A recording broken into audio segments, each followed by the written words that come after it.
Merhabalar. Öncelikle davet ettiği için Kohayder'e teşekkür ediyoruz. Şimdi 2 kişilik konuşma yapma durumundayım şu anda.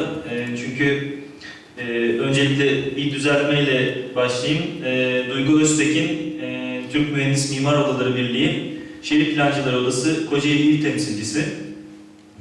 Aynı zamanda ben TMOB Kocaeli Şube Başkanı görünsem de aslında Mimarlar Odası Kocaeli Şube Başkanıyım TMOB'un. Aynı zamanda TMOB İl Koordinasyon Kurulu sekreteriyim.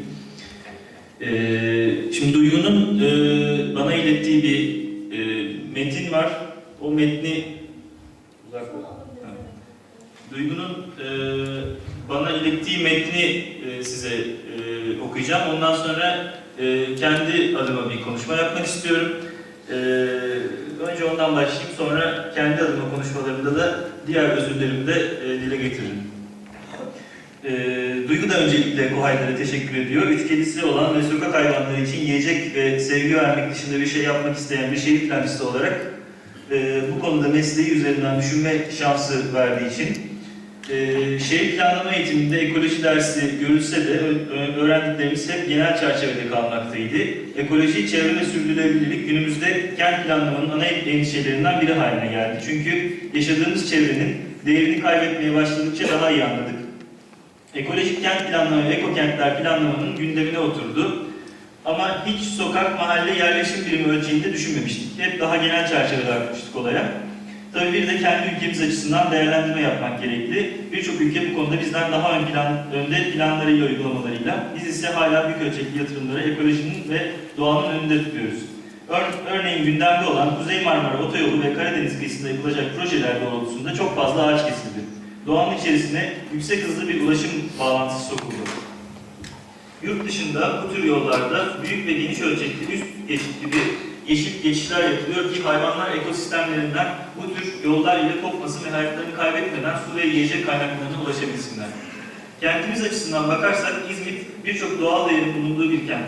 Dünyada fazlasıyla önem taşıyan sulak alanlardan biri bizim körfezimizde yer alıyor.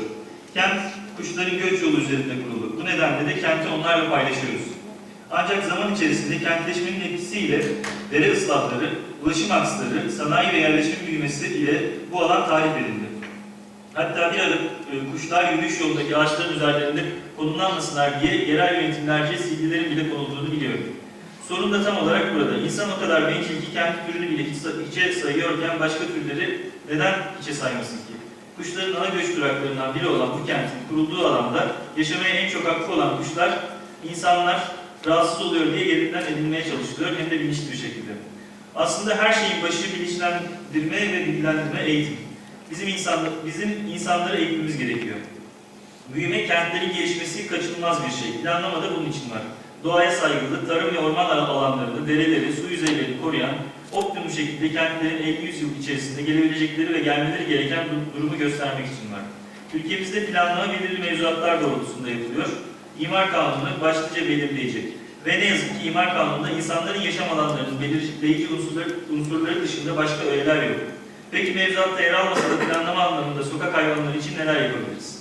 Kentlerde bırakılması zorunlu yeşil alanların bir kısmı evcil hayvanların gezdirmek isteyenler için düzenlenebilir.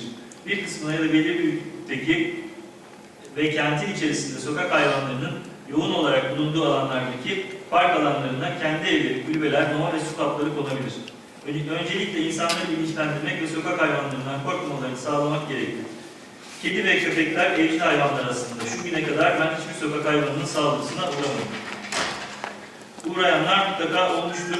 Çünkü hepsi evcilleştirilmiş hayvanlar değil. Ama şüphesiz bu hayvanlar insanlarla her daim iç içe yaşayan canlılar.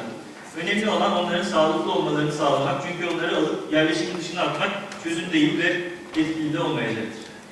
Her ne kadar Kandıra'da çok büyük bir tesis kurulmuş ve böyle bir tesisin varlığı gerekli olsa da aslında bunu daha küçük ölçekte çözmek gerekli. Çünkü barınakta tutmak çözüm değil. Hayvanların tedavisi yapılmalı ve alındıkları mahalleye geri bırakılmalılar.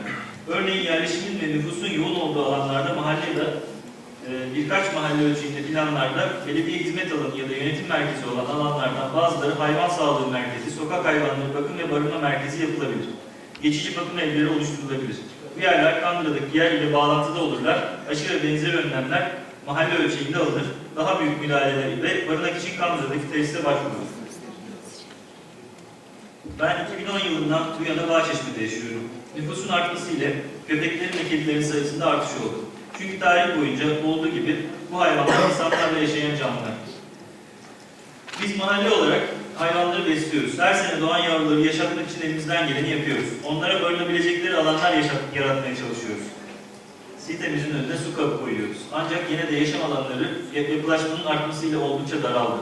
Eskiden boş inşaatlar, parsellerde nitekim soğuktan korunabilecekleri alanlar varken yapılaşmanın artmasıyla bu alanlar ortadan kayboldu.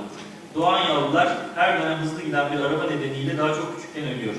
Halbuki onların anneleriyle belirli bir büyüklüğe gelene kadar barınabilecekleri alanların yaratılması gerekiyor. Çünkü her 6 yavrudan yalnızca biri yaşıyor. Ya bunu kontrol altına almak, kontrol altına alamıyorsak da onları yaşatmak için uğraşmak gerekli.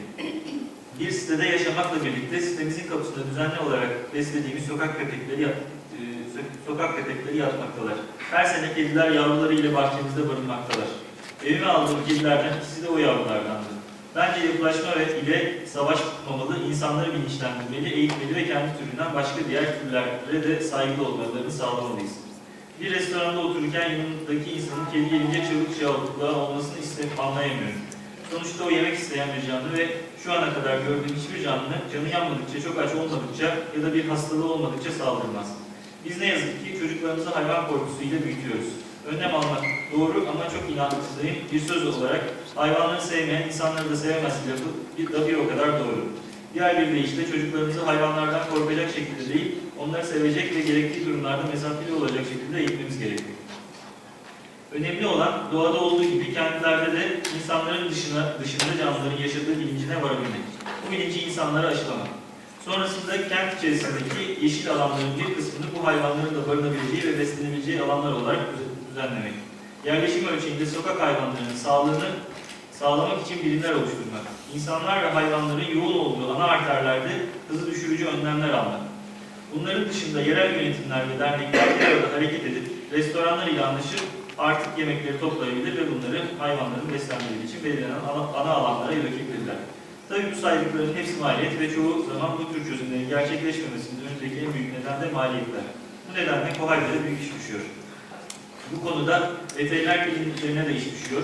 Sokak hayvanlarını getirenler için ücretsiz ya da cüzi rakamlarla tedavi yapmaları gerekiyor.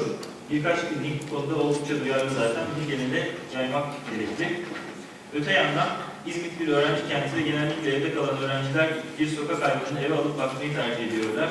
Bunu teşvik etmek için de mahallelerdeki yerel yönetimlere ait sağlık ve bakım merkezlerinin artması ve ücretsiz ya da cüzi rakamlara aşı yapılması yeterli olacaktır. Sonuç olarak hayvanların sevgisiyle büyüyen çocuklar yetiştirirsek daha sağlıklı ve duyarlı bireyler yetiştireceğimizi düşünüyorum. Bunun için de hepimize görev düşüyor. Plancılar olarak bizler kent planlarında onlara yer vermeli, mimarlar olarak yaptığımız yapılarda tıpkı Selçuklu'da, Osmanlı'da yapılarda kuş evleri yapılması gibi bireyler olarak ise günlük hayatımızda çözümler basit ancak etkili olacaktır. Ben Büyükşehir Belediyesi'nin Kandıra'da yaptığı yatırım, mama ve su kabı uygulamalarıyla hayvanlara duyarlı bir yaklaşım sergilediğini biliyorum. Belediyelerin veteriner hizmetlerinin olduğunu ve çalıştığını. Sanırım çalışmaların kapsamını biraz genişletmek ve birlikte hareket etmek yeterli olacaktır. Unutmamamız gerekli ki dünyada yaklaşık 9 milyon canlı türü var ve biz onlardan sadece biriyiz. Arkadaşlar bu duygunun konuşmasıydı. Şimdi ben kendi adıma konuşmak istiyorum.